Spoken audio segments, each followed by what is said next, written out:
merci pour cette présence ici. Et je m'appelle M. Ramesh Bundy, mon directeur du Southern Capacity Special School.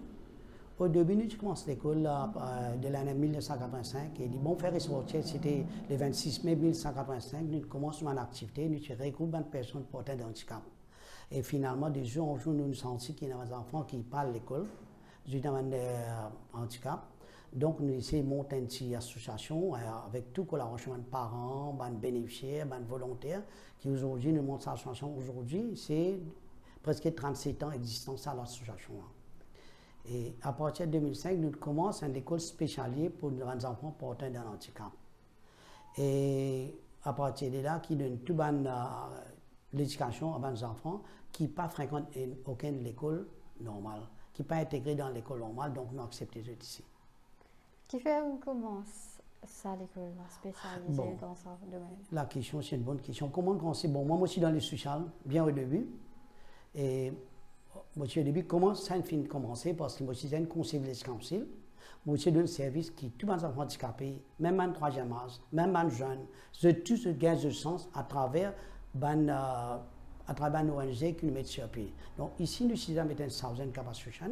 Et nous avons un troisième âge lancé au centre social de Suriname. Et les jeunes, nous sommes du côté youth, ça va nous faire des jeunes. Donc tout ça fait monter en années 80. Mais aujourd'hui, tous les trois peuvent continuer. Donc voilà un service qui a commencé en tant que sociologue, en tant que conseiller de council qui m'a servi à partir de 1985.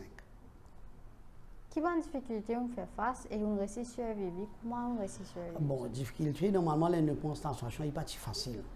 Nous disons bien, heureusement, moi, je dire merci à l'association religieuse qui nous met sur pied un bâtiment en utilisation volontairement et que nous commençons l'école et après, avec les temps, nous réussissons à gagner du terrain quand on est ici et nous réussissons à monter à la pente là, monter un petit bâtiment. Et aujourd'hui, c'est l'école-là et tous ces enfants peuvent bénéficier de l'avantage. Dans la ponte, c'est arrivé tout le temps longtemps sur le bâtiment, mais aujourd'hui, nous sommes propriétaires d'un bâtiment. C'est l'école appartenir à un terrain et à un bâtiment. Et ça, donc, il peut aider beaucoup d'enfants. Et quand les bons frères et sœurs, c'est l'école-là, c'est gratuit, rien à payer.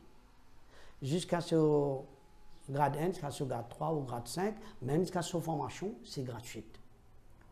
Nous discutons un petit peu de l'empowerment dans différentes activités qui nous capables de mettre en société pour les enfants souvent capables de développer et intégrer. Est-ce que tu peux dire un petit peu plus sur là? Ok. Donc, nous sommes aujourd'hui, c'est des enfants porteurs de handicap et il y a beaucoup de challenges qui ne sont pas réussi à faire remonter. Mais nous, en tant que l'association, nous essayons de guetter comment nous remontons ça à la pente là. Donne ce service à des enfants avec porteurs de handicap là. Donc, ici, c'est l'occasion de donner ça sens aux enfants là. Nous avons une thérapie qui nous donne aux enfants. Nous avons une formation de nos enfants. Nous avons l'éducation et nous préparons pour nous mettre dans le monde du travail. Donc, c'est 4 étapes que les enfants sont autonomes après 20 ans. Qui vous pensez le travail qu'il faut faire, nous, en tant qu'individus et organisations, même le ministère de l'Éducation, pour nous capables de forger le POF pour ces enfants? Bon, moi, l'appel qui m'a fait, mais aujourd'hui, vraiment, nous ne réussissons qu'à ce tabou-là.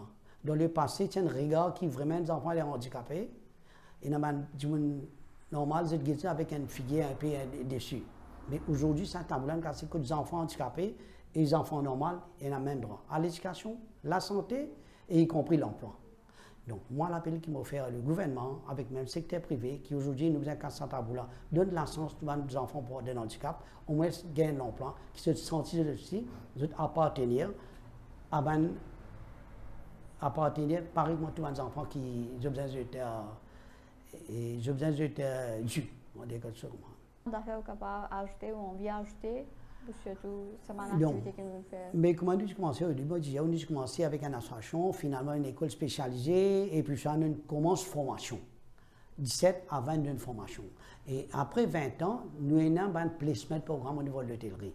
Et là, les bons qui nous commençons un premier projet dans l'année 2000, que finalement, que de plastique chiban. Et nous ici une solution et que tu montes un atelier que tu fabriques un sac de jute. Donc, ça que j'ai commencé mes enfants, j'ai même initié une formation. Aujourd'hui, je travaille, je fais un atelier, nous avons une commande un peu ailleurs, un peu partout. Dans le passé, nous travaillons dans ça pour Motion Duty Free. Et là, tout récemment, nous avons Miss of Gender, nous travaillons pour Miss of Youth and Sport, et plusieurs, les autres, l'hôtellerie, qui nous préparent dans ça, nous vendons, et c'est 4-5 enfants qui travaillent là, je gagne le salaire avec ça.